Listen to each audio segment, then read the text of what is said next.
والصلاة والسلام علی رسول اللہ اما بعد اعوذ باللہ من الشیطان الرجیم۔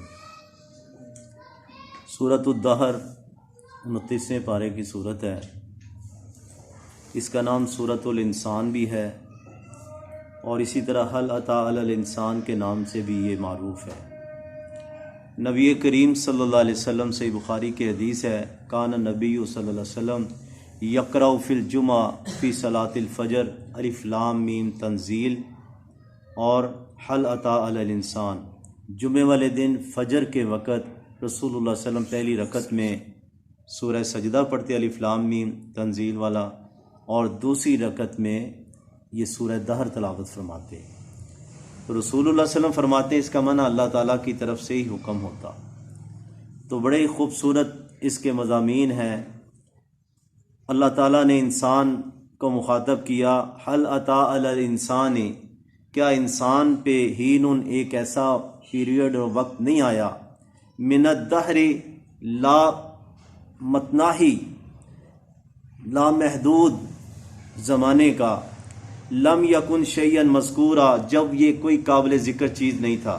انسان کو اس کی اوقات اور حیثیت اللہ بتلا رہے ہیں کہ آج یہ میں کرتا ہے کہ میں نے یہ کیا، میں نے یہ پڑھا، میں نے یہ چیز بنائی۔ کچھ نہیں ہے۔ پیچھے مڑ کے دیکھو، اپنی عمر سے 1 سال پہلے، مثلا 50 سال ہے تو 51 سال پہلے تمہارے محلے میں، تمہارے علاقے میں کوئی تمہارے نام کو نہیں جانتا تھا، تمہارے ایڈریس کو کوئی نہیں جانتا تھا، تمہارے نقش و نگار کو کوئی نہیں جانتا تھا۔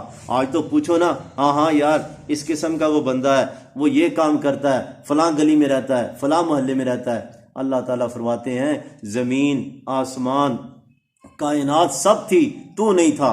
لم یکن شیئا مذکورا، تو کوئی ڈسکس کرنے کے قابل چیز ہی نہیں تھا۔ انسان، اللہ کی پوری کائنات آب و تاب کے ساتھ رواں دواں تھی۔ کچھ اور آگے آ جاؤ، اِنَّا خَلَقْنَا الْإِنسَانَ مِن نُطْفَةٍ أَمْشَاجٍ، ہم نے انسان کو ایک کمبائن نطفے سے، مخلوط نطفے سے پیدا کیا۔ 1400 سال پہلے ایک امی نبی کے اوپر وحی آتی ہے اور یہ چیز بتلائی جا رہی ہے، صرف ایک نطفے سے نہیں بلکہ مخلوط نطفے سے، ملے جلے نطفے سے، کمبائن نطفے سے انسان کو پیدا کیا۔ سائنس نے تو آج تحقیق کی ہے نا۔ اور پھر انسان کی حالت کیا تھی اس وقت؟ ایک خردبینی کیڑا تھا، کوئی نہیں یہ جان سکتا تھا کہ یہ بڑا ہو کے ریچھ بنے گا، بندر بنے گا، یہ انسان بنے گا۔ اللہ تعالیٰ اس کو کھلاتے رہے، پلاتے رہے، کسی کو کچھ نہیں پتا تھا کہ کس طرح یہ پرورش پا رہا ہے رحم مادر میں۔ دنیا میں بھیجا کس لیے؟ نبتلی ہی، تاکہ ہم اس کا امتحان لیں۔ دنیا امتحان کی جگہ ہے۔ ہندو سمجھتے ہیں اور ان کا عقیدہ ہے یہ دار الجزا ہے، کہ یہیں جو بندہ اچھے کام کرتا ہے یہیں اس کو جزا ملتی ہے، اگلے جنم میں وہ کوئی اچھے مشہور بندے کے جسم میں آ جاتا ہے۔ کہتے ہیں نا اگلے جنم، ہندوؤں کے ہاں عام چیز ہے۔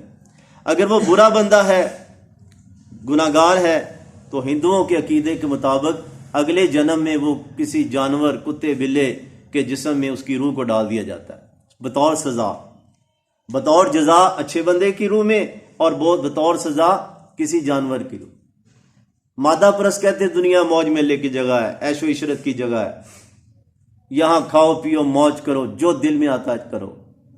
اسلام کہتا ہے نہیں، نبتلی ہی، ہم نے اس لیے دنیا میں اس کو بھیجا تاکہ اس کا امتحان لیں۔ سورہ ملک میں بھی ہے نا کہ ہم نے زندگی اور موت پیدا کی تاکہ دیکھا جائے ایکم احسن عملا، تم میں خوبصورت عمل کون کرتا ہے۔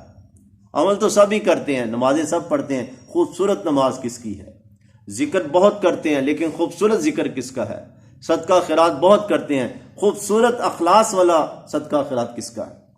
فَجَعَلْنَاهُ سَمِيعًا بَصِيرًا، اس امتحان میں اپریٹس کیا دیا گیا؟ اس کو سننے والا اور دیکھنے والا بنایا۔ بظاہر جانور بھی دیکھتے ہیں، سنتے ہیں، لیکن یہاں سماعت اور بصارت سے مراد یہ ہے کہ وہ انسان کا بچہ جب دیکھتا ہے تو سنتا ہے تو اپنے دماغ کے ساتھ اس کا لنک ہے، وہ فیصلہ کرتا ہے، وہ شعور اس کو دیا گیا۔ جو جانور میں صرف مخصوص حرکات کو سمجھنے کی صلاحیت ہے، انسان کو اللہ نے سماعت اور بصارت جیسی نعمتیں دی. انا ہدیناہ السبیل اما شاکرا و اما کفورا. پھر صرف یہ نہیں کہ کان آنکھیں دے دی گئیں خود حق تلاش کرے، بلکہ ہم نے اس کی رہنمائی کی، جنت کی راہ ہم نے دکھائی. کس طرح؟ قرآن اللہ نے آسمانی کتابیں بھیجی، کس طرح اللہ نے نبی بھیجے، ہدایت کی راہ بتلائی. اللہ تعالیٰ نے انسان کے اندر ایک سافٹ ویئر انسٹال کر دیا جس کو ہم ضمیر کہتے ہیں.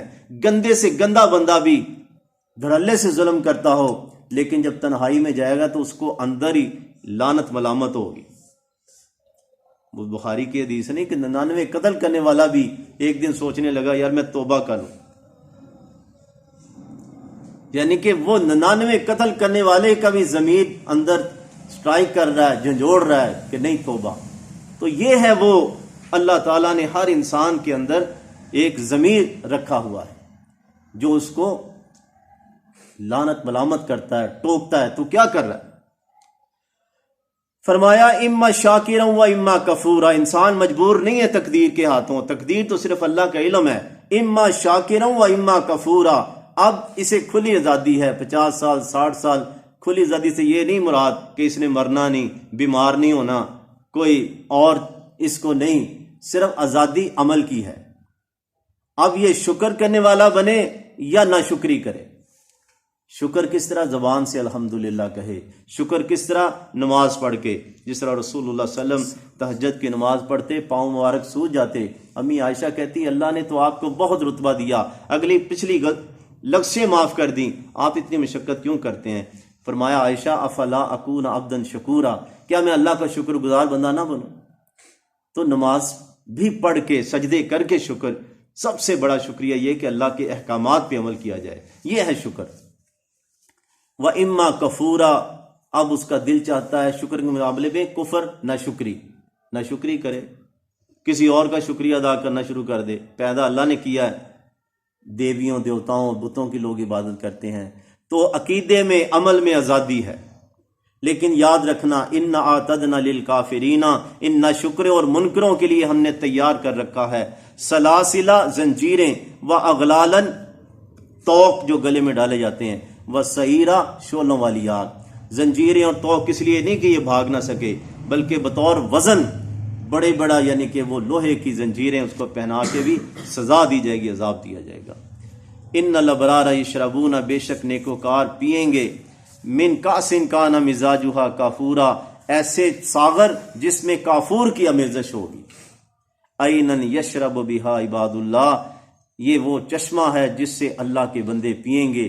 یفجرونہا تفجیرا، اور پھاڑ لیں گے. یعنی کہ یہ نہیں کہ چشمے کے پاس جانا پڑے گا، بس انگلی کھینچیں گے اور وہ چشمے کا پانی اس کے پاس آ جائے گا. اللہ تعالیٰ سمجھنے اور عمل کی توفیق عطا فرمائے.